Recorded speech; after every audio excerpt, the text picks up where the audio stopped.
Greetings, everyone, and welcome to another edition of Lesser Known But Awesome Heroes. And today, I guess I'm gonna have to wing it for yet another superhero team.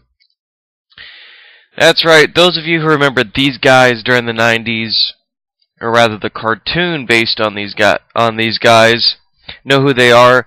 I'm sure most of you probably don't, but I'm pretty sure most of you grew up in the 90s and that you know of these characters. That's right. Today I'll be talking about one of the flagship superhero team of the Wildstorm universe, and that is the WildC.A.T.S. Now, ironically, just like Ultra Force, I apparently can find almost no clear information. A lot of it is just publication history, which begs the question: are we in fucking Flashpoint? Because I can't find anything because I couldn't find anything for Ultra Force. All I'm finding is publication history and all kinds of doo-dah crap.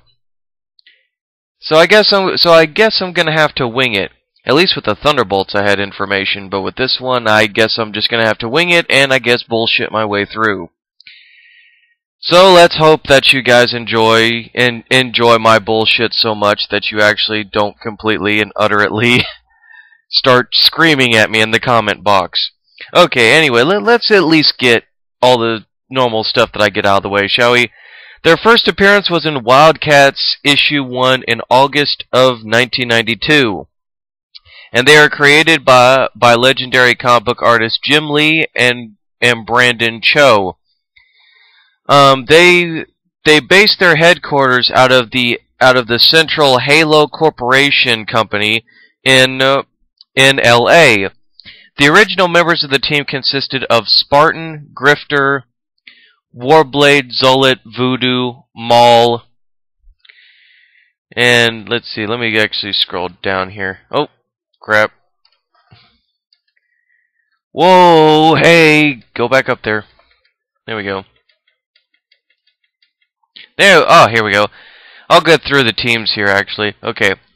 Spartan, Zullet, Voodoo, Grifter, Maul, Warblade, Void, and Lord Amp, E-M-P. You know, there's at least a little bit of backstories actually for each character. Spartan was actually a techno-organic cyborg that apparently had the ability that when he died, he could actually download to another body. And then they had many other different story arcs for him where apparently he had been revised several times. And it was discovered that he was actually designed after a series of cyborgs from the alien homeworld that inhabits the Wildcat universe. Because they deal mainly with, you know, alien threats. I'm trying to think. I'm looking at this, guys, and it's gonna be quite a hurdle to try to pronounce this word, and I'm probably gonna mess it up. But Kerubrim. Yeah, I'm not gonna be able to pronounce that alien word. I'll just spell it out for you guys. K-H-E-R-U-P-I-M. And that there were plenty similar androids like him. The interesting thing about Spartan is that even though he is a cyborg, he was actually pre-programmed to actually show human emotions. Or rather, he showed human emotions toward Voodoo. Because they had a deal where apparently he and Voodoo were very close. This was also, you know, when she had a relationship with Grifter and stuff like that. I don't know. It's been... You're asking back in the 90s, and I was like, what, like 6, 7 or something?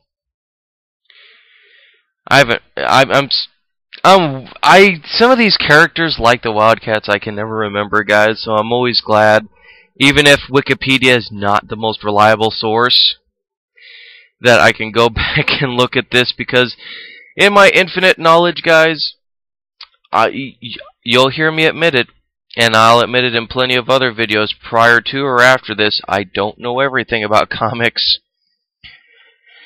Okay, but I'm rambling on, and you guys are wanting to listen to this video, not me ramble on about my life. Apparently Alan Moore at one point actually wrote a Wildcats series, and that Spartan's history became more complicated as he was supposedly an incarnation of a long dead hero named John Colt, who was apparently one of that alien planet that I pronounced, that he was actually a historic and legendary lord. He would also later on absorb the powers of Void, making him actually one of the most powerful beings in the Wildstorm universe. And he would later turn away from the role of the superhero, but he would try to improve the world as Jack Marlowe, the CEO of the Halo Corporation, trying to integrate humanity with alien technology. This was actually after Lord Amp, the multi-billionaire who actually owned the media and technology conglomerate that is the Halo Corporation, that apparently we find out that he was actually an alien lord. He was actually a warlord, although he does not remember his past and he has no control over the powers that he once wielded. Void actually took him when he was a homeless man and made him a multimillionaire, and that when he had the ascension to free his soul and move on to the afterlife, that he transferred all his possessions to Spartan, knowing that he could make good on them. Void had the ability to see the future and teleport herself and others to anywhere on Earth due to her absorption of the Orb of Power. Over time, she grew more and more distant from humanity, and the part of her spirit that was her humanity had moved on to the afterlife. The Void as an entity existed without any host for a short time, before the actions of the traitor Noir endangered her existence, and Spartan temporarily became the new host before it bonded with a paramedic named Nicola Hassan. Warblade is actually a human shaper hybrid, and he's pretty much the Wolverine of the group. He has the ability to basically, I guess you could say, transmute his body in a weird sort of way. Like he can stretch his arms out. He can elongate, his talon-like fingers. He's pretty much Wolverine with shape-shifting powers, if you want to look at it in that context. Maul is a size changer, meaning that he can grow up to at least 30 feet tall or something. Grifter was a former government operative, and he was trained by the Coda, which was Zolot's, actual clan. However, he was the only male to be trained, and he was actually the loner of the group.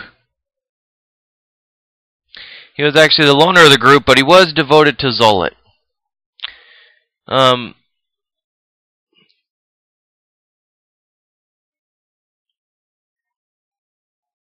Let's see.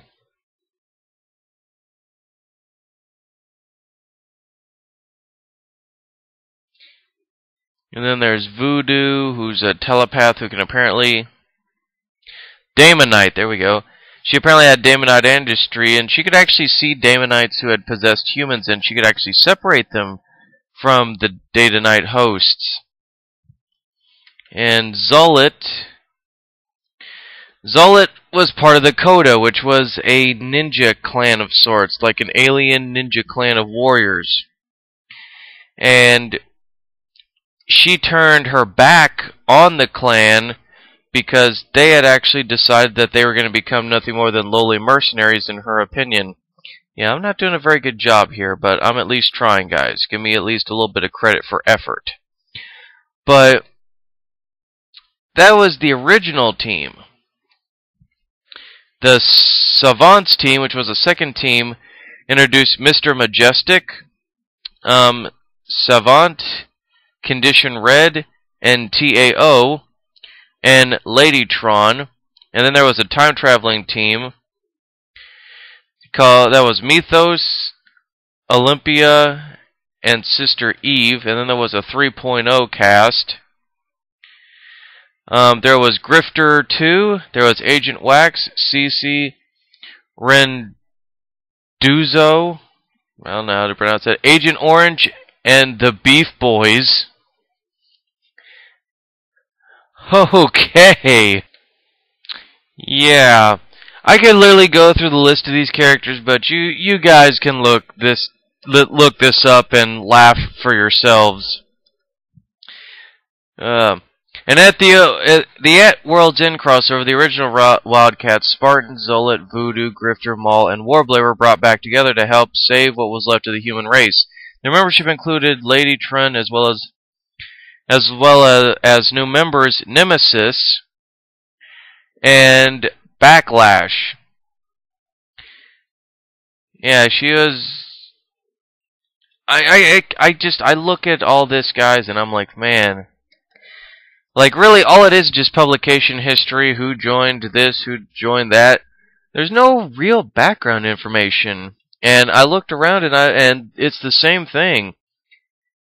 Hence why I said it feels like we're in Flashpoint, because there should be, like, some history here for these guys. But anyway, they did have a cartoon TV show in the 90s, like many superhero groups. And they actually, if you go on Amazon, you'll actually find it. They do have the complete set, guys. They do have the complete, like, series of Wildcat cartoons. That's definitely on my wish list. So there's the Wildcats. What made them interesting is they were a superhero team, but they were a superhero team that fought aliens. Like, they were trying to save Earth from an invasion, and the general public distrusted them. So it was kind of like an amalgam of, like, so they're basically kind of like a much more like shadow opt group of X-Men, if you will. Very unique. However, apparently in the DC universe, because Wildstorm was part of DC, they've now taken the characters and they've tried to put them. They tried to do in the New 52 a solo series for Voodoo. They did one for Grifter that's now being canceled. They had Spartan, I think, as part of like Team 7. Like they've tried, but it's like nothing can ever beat the classics here, guys. No matter how hard you try, the original team of Wildcats will always be the best. And it's a shame that I couldn't really like make such a great grand video, but you know, it is what it is, guys. But that is it for the Wildcats. So stay tuned for other ones. And yeah, I guess the usual stick, you know, rate, comment, subscribe. I'm always open to suggestions, guys. I pretty much already pre-plan all these lists. I've stated that I think more than once, but I always do take people's consideration. I do take into consideration other people's, you know, suggestions. And if there's characters that I haven't quite featured yet, you know, let me know. I'm always open to try to research other characters.